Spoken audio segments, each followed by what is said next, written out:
안녕하세요. TWN 스트림입니다. 오늘 소개해드릴 시계는 러시아 보스톡 시계에서 제작된 MPBR 710 모델입니다. 처음 제가 구입했을 당시의 모습은 오른쪽 사진처럼 보이는 요트 모양의 다이얼이었는데 제 취향에 맞게 딱 맞는 다이얼을 구입해서 제가 직접 교체해둔 상태입니다. 논데이트 다이얼로. 그 점 참고 바랍니다. 일단 710 시계는 클래식하고 빈티지한 모습이 특징인데 이 시계 리뷰에 앞서서 러시아 보스톡 시계에 대해서 간단하게 설명드릴게요. 러시아 보스톡 시계는 빨류시라고 불리는 BOLJOT라는 스펠링으로 적히죠. 그 시계에서 함께 러시아의 대표적인 시계 제조회사이기도 합니다. 실제로 러시아는 시계 제조한 지 엄청 오래된 그 나라거든요. 냉전 시기를 거치면서 특히 발전이 더디고 군납 위주로 이렇게 생산되다 보니까 고급화가 많이 진행되지 않았던 것 같은데, 실제로 보면은 독립 제작자도 나오고 있고요. 또 시계 학교도 가지고 있고 나름대로 시계 쪽에서는 과거의 영광도 가지고 있고 어느 정도 능력이 있는 나라라고 볼 수 있겠습니다. 지금은 가성비 좋은 시계들이 많이 생산되는데 그 중에서 하나가 보스톡이라고 할 수 있겠습니다. 특히 보스톡은 1942년, 즉 2차 세계대전 당시부터 모스코바 감시 공장에서 이제 제작되었는데요. 전쟁 이후로는 보스토크 손목 시계라는 명칭을 가지고 시계를 생산합니다. 군용 시계는 당시에도 그랬지만 정밀도와 신뢰성 그리고 내구성 모든 면에서 충족을 해야 되는데, 그런 면에서 보스톡 시계는 인정을 받았고 그 덕분에 당시 구소련의 공식적인 군납시계 제조회사의 역할을 맡았거든요. 그 다음에 냉전이 끝나고 현재 와서는 현재 러시아가 그걸 바톤을 이어받았지만 러시아에서도 현재 군납시계의 공식적인 공급처 역할을 하고 있습니다. 군용 시계에 뿌리를 바탕을 둔 브랜드라 그런지 요즘 느낌보다는 좀 많이 빈티지하고 올드한 느낌인데요. 이는 과거 생산 방식이나 아니면은 소재에서의 다변화가 크게 추구되지 않는 시장이라 그런 것 같습니다. 즉 저렴한 원가에 검증된 내구성 정도면 충분한 것 같아서 실용 범위 내에서는 괜찮지만 우수한 품질을 원하시는 분들에게는 추천드리기는 힘든 브랜드라 할 수 있겠어요. 왜냐면 정말 빈티지한 느낌이 강하거든요. 하지만 저렴한 가격에 빈티지 시계의 느낌을 살릴 수 있고 또 그 느낌 그대로 사용하실 수 있다는 것은 분명 큰 매력이겠죠. 특히 세이코 SKX007009 모델처럼 수압 관련된, 즉 베젤이나 다이얼 등 모두 할 수 있는 여러 애프터마켓 부품들이 꽤나 쉽게 구할 수 있는 편이라서 교체하고 바꾸는 재미가 좀 쏠쏠한 편입니다. 그럼 이제 시계 리뷰를 한번 해드릴게요. 이 시계는 크라운을 포함하지 않은 사이즈가 40mm 사이즈고요. 케이스 두께는 12mm 정도 가지고 있고 우모 글라스 때문에 조금 더 두꺼워 보이는 특징이 있어요. 글라스는 말 그대로 우모 글라스고요. 전체 스테인리스 스틸로 만들어져 있고 케이스 부분은 생각보다 상당히 잘 만들어진 것 같은데 밴드 부분은 접어서 만든 빈티지한 방식입니다. 뒤에 음각으로 각인이 되어 있네요.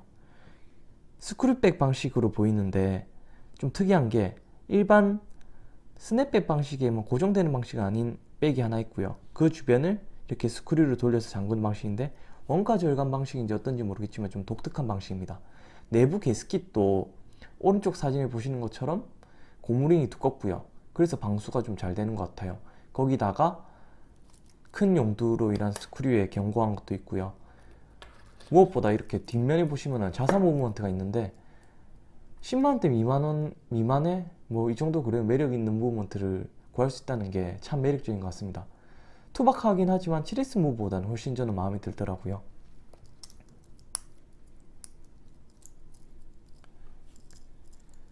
보시면은 방수 기능은 200m고요. 충격 방지 기능, 밸런스 휠 같은 게 들어있는데 일반적인 시계 정도라 보시면 됩니다. 신기한 것은 풀라인딩 됐을 때 파워 리저브가 좀 짧은 편이에요. 자사 무브먼트 기준이고 옛날 기준에서 크게 변한 게 없어서 31시간을 보정하거든요. 그거보다 조금 더 오래 가는 것 같기도 하지만 실제로 파워 리저브 기능에서는 일반적인 범용 에타나 셀리타 기반이 시걸도 그렇고 38시간, 42시간인데 비해서는 좀 짧은 편이죠. 하지만 하루 착용하고 뭐 하루 안 차고 이렇게 하는 거 정도로는 일상에서 큰 불편함은 없을 수준인 것 같습니다. 한번 착용해 볼게요.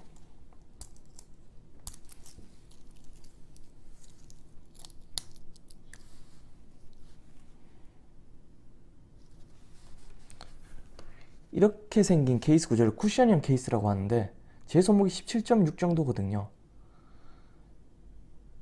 시계가 전혀 크지 않아요. 착용하기 편한 사이즈고 실제로 가격 대비 상당히 예쁜 것 같아요. 베젤은 특이한 게 스프링이 들어가는 방식이 아니고요.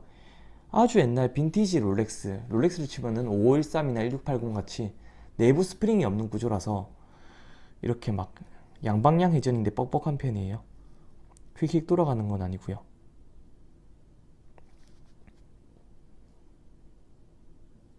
베젤 부분은 전에 기스나면서도 본 것 같은데 황동 소재에다가 니켈 도금이 올라간 것 같거든요. 실제로 도금은 좀 강한 편인지 모르겠는데 벗겨짐 현상은 크게 없어요. 또 벗겨지면 또 그 나름대로 매력이 있을 것 같습니다. 특히 교체 비용이 상당히 저렴해서 부품만 사서 교체하면 되니까 관리비라는 개념이 크게 없는 것 같아요. 오버를 하면 오히려 시계값보다 더 나을 수도 있는 것 같은데 시계라는 게 특이한 게 단순히 저렴한 시계라고 해서 오버홀 가격이 막 싸거나 그렇진 않거든요. 하지만 그렇다고 뭐 매번 새 시계를 살 수도 없는 노릇이고 착용하다 보면 정이 들어서 관리해주면서 또 착용해도 그만한 가치는 있는 시계인 것 같습니다. 왜냐면 그만큼 충분히 매력적이거든요.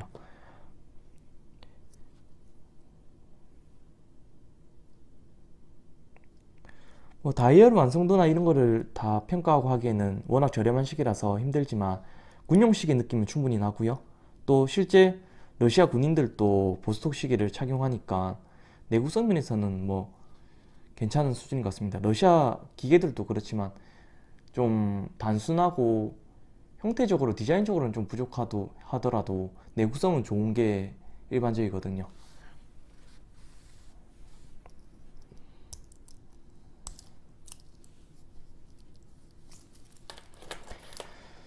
이상입니다.